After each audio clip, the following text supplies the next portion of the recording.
This part of the class, this is the last class, and so we've been going through looking at body, speech, and mind as a part of this, and all of these in the secret aspect.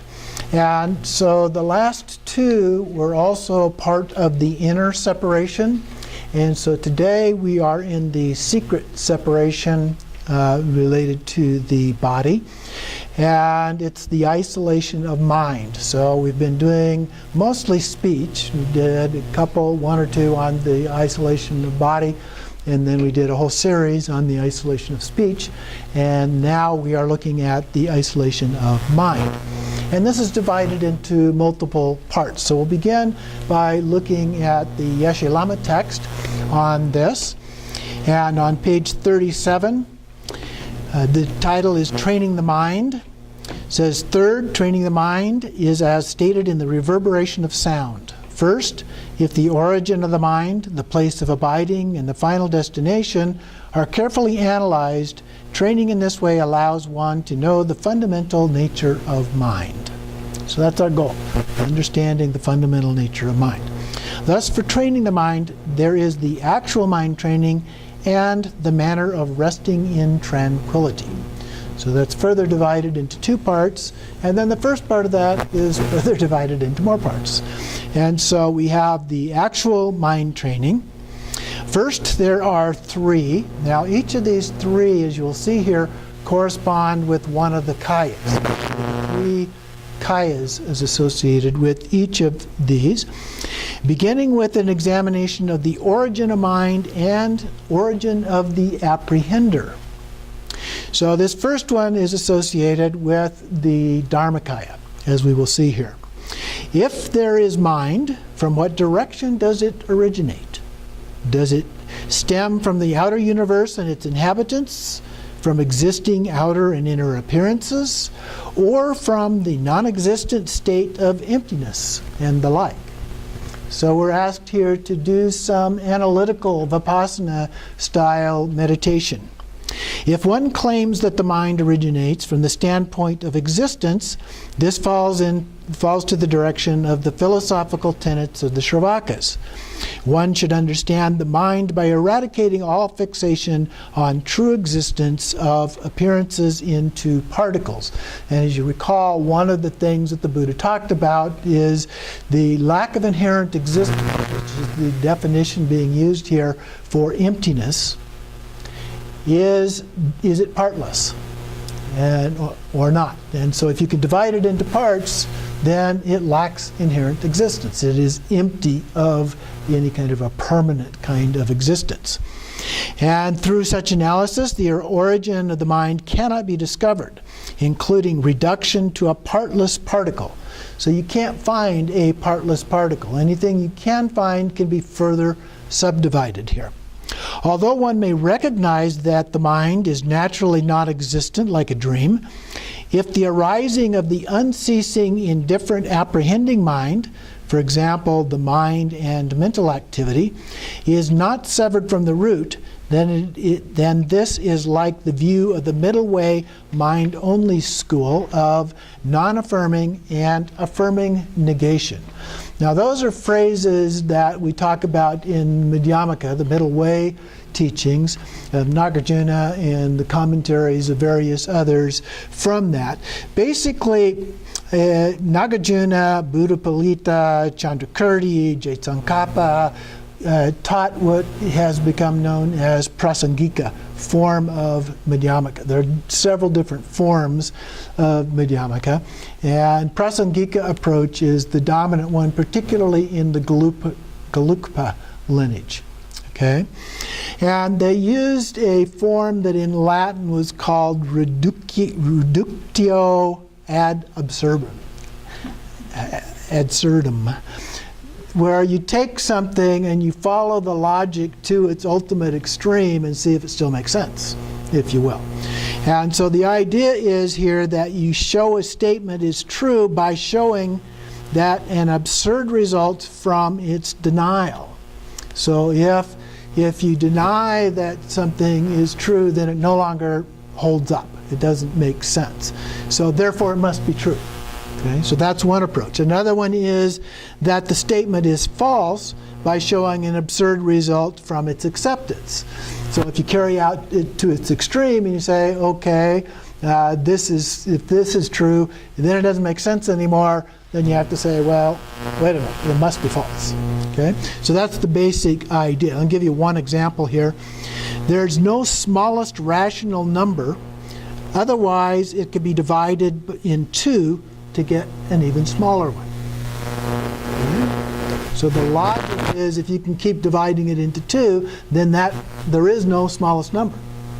It's logical. Okay? These are all about logic. And the same techniques are used in Western philosophy and logic as are used in the East in these terms. So there were two terms that are mentioned here in the text. The first one was that non-affirming negation. That's what we've been talking about. And then the second one is the affirming negation, which is kind of the opposite one of its an implied alternative. So if this is true, then something else is implied from that. So the Gelugpas were criticized in some of their arguments as bordering on nihilism. Their approach basically in using this technique was to deny certain things were true, or in some cases to state that certain things were true, but particularly in the denial aspect of not saying what the alternative was. Just saying, that's not true. And not saying what is true. And so people were saying, well, particularly talking about emptiness, what you're saying is nihilism. All right? You're saying, you can't say anything about emptiness, this basic position of the Prasangika. You cannot describe emptiness. It's beyond being able to describe it. And so you can't say anything about it. Therefore, what is it? Well, if you can't describe it, that's nihilism, right? If there is nothing you can say about it, nothing, that's nihilism. So that's the counter argument to the Gelugpa approach, is that it takes things too far to the idea of nihilism. And some even say, well, they're really not even prasangikas, they're really sotantrikas, which is a previous version of that, particularly with some of their arguments about the relative as opposed to the ultimate per se. But this is not a class on Madhyamaka, so we're not going to get into all of that. We do have a class on Madhyamaka if you're really interested in the fine details. So then continuing on in that first line on page 39, having fallen to the direction of harboring expectations about the fundamental nature, one should turn within to observe the mind of the apprehender. While doing so, if one asserts that the mind that momentarily remains in natural radiance or arises as various concepts is genuine, this is to base one's confidence on the unsupported platitude of the mind. So there's nothing there to provide any evidence that what you're saying is true. It's just the idea that it is. Okay?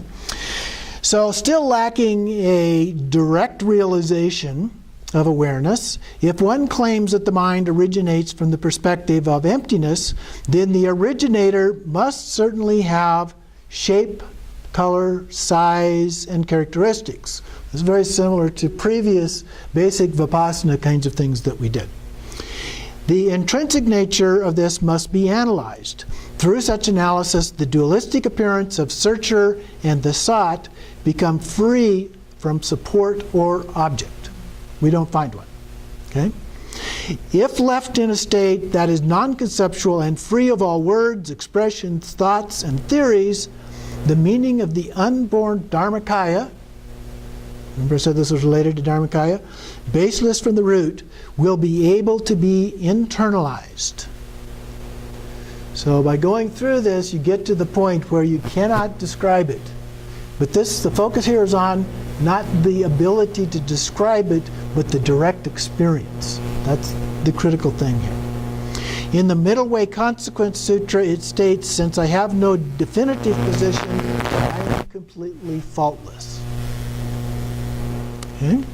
Thus, this is to arrive there. Even the way of arriving is not like the claims of present-day philosophers who boast they hold this view of the heart essence. Unlike those intellectual exercises and analyses, through this natural great perfection, one will arrive by beholding the nature of phenomena. So a direct experience approach. This is what I have to say. Second, investigating the place of abiding and the abider is as follows. This one relates to the Sambhogakaya. If this present mind arises externally, it is the outer object. If it arises internally, it is the inner body.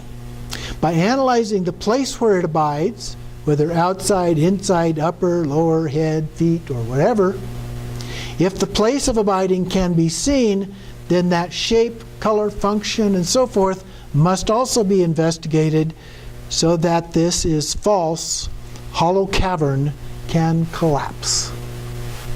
Okay? The further you investigate it, just like with basic meditation, when you're looking at self or other, everything begins to collapse. You get to the point where you simply can no longer describe it in any way.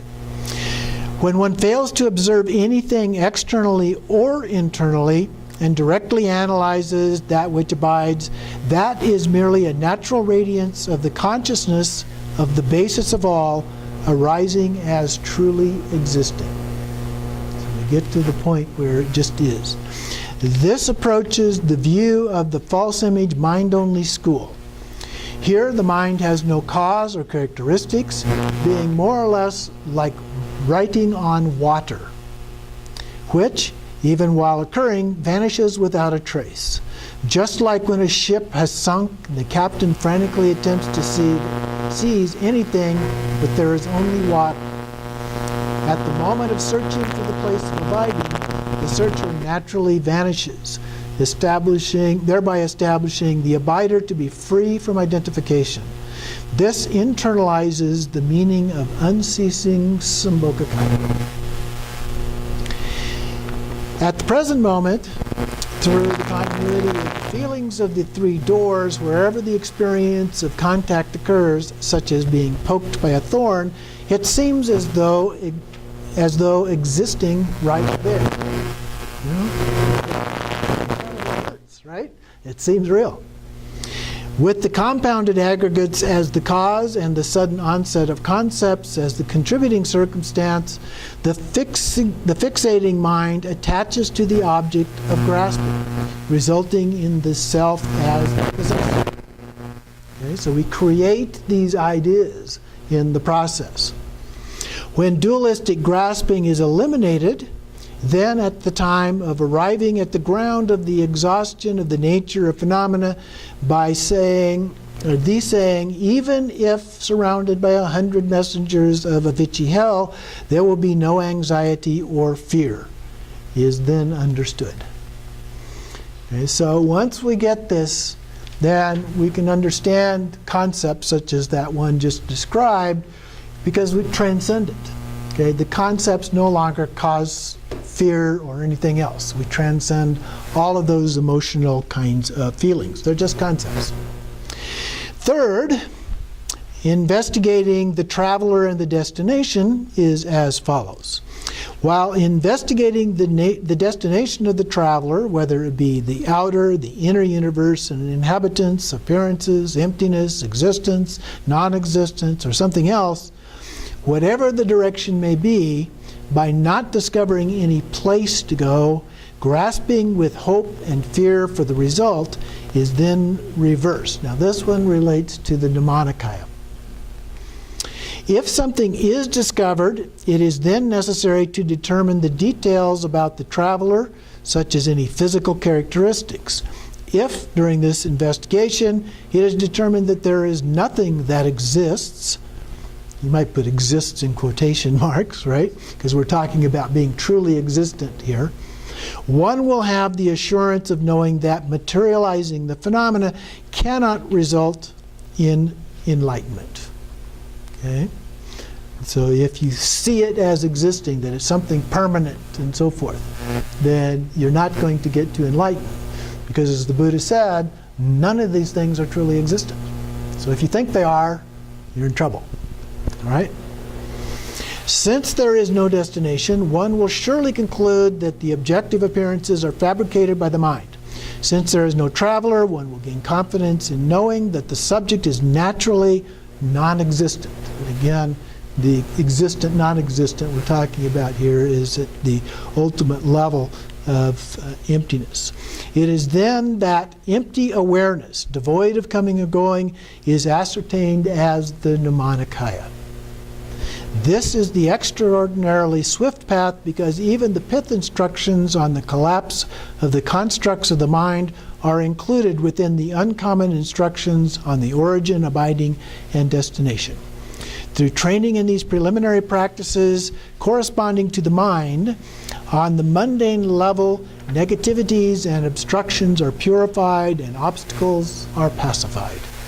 Fixation is reversed, and in particular by means of distinguishing samsara and enlightenment, the characteristics of the mind are liberated in the wisdom of empty awareness.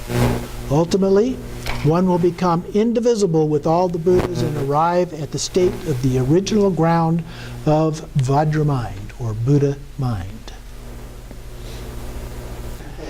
So the next part is the manner of resting in tranquility. Okay, so you go through this Vipassana analytical thing until you get to the point where basically you come up with no fixed answer. And so then we have the manner of resting in tranquility. So for the second, there are two, resting in tranquility and restoration. Two parts. First, in the reverberation of sound, it states, at this time, the key point for the practitioner is to rest body, speech, and mind in tranquility. Thus, through the exceptional activity of the preliminaries, some disturbances of the physical constitution and elements are produced. In order to establish this as the innate nature of tranquility, the key point for the body, so we're going to go through body, speech, and mind here. The key point for the body involves transcending good, bad, accepting, and rejecting. The body is positioned as though it were a corpse in a charnel ground.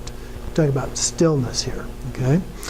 And the speech should remain in the nature free from expression, while training one's breath should be slow and even. So here we're talking about not talking, okay? Like a cloudless sky, the mind, then, third part, should remain free from the distraction of recollections and concepts. So you get beyond, this is like shamatha, so going beyond thoughts and concepts.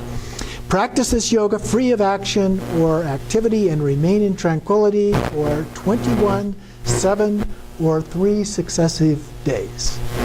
Okay? Padmasambhava, in much of his teachings, talks about doing them for 3 days. So that's where this comes from.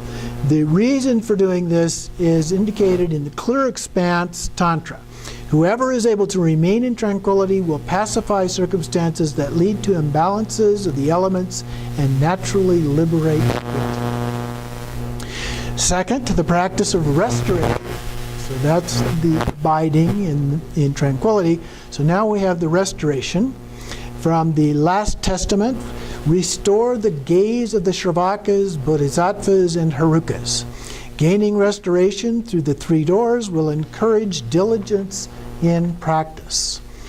Thus, first, the gaze of the Shravakas, assuming the 7-point posture of Varachana, so we're in the cross-legged seated posture here, or what we can approximate to that. Remain without inhibiting the emergence of perceivable concepts. So we remain in the meditation posture without thoughts. Second, with the gaze of the Bodhisattvas, allow the eyes to gaze without any particular focus, no further than the length of a yoke. So just out a short distance. And then third, with the gaze of the Herukas, part the legs in an advancing posture. Now this is a standing posture. With aggressively darting eyes, stare into space. Shout aloud, ha, ha. the fierce and haunting laugh of the Herukas, and sing he, the female Heruka song that is heard from afar. Train in this fearless conduct that collapses the false, hollow cavern of appearances. The purpose of this is as stated in the clear expanse. Through the peaceful gaze of the Shravakas, the body, speech, and mind become tranquil. Through the gaze of the Bodhisattvas, tranquility becomes the nature of bliss. Through the gaze of the Herukas, the three qualities of tranquility also will occur. Thus it is. In the older texts, there are some distinctions concerning the 7-point posture, in that the gaze of the eyes is said to be focused on the tip of the nose, the gaze of the Bodhisattvas is not necessarily peaceful, and so forth. These presumptions are not well thought out. Longchenpa has his opinion about some things, including these. Now, the gaze that they're talking about here, which isn't really explained, is in the first one with the Shravakas, is straight ahead. In the case of the Bodhisattvas, it's looking up. And in the case of the Herukas, it's up, down, side to side. Okay?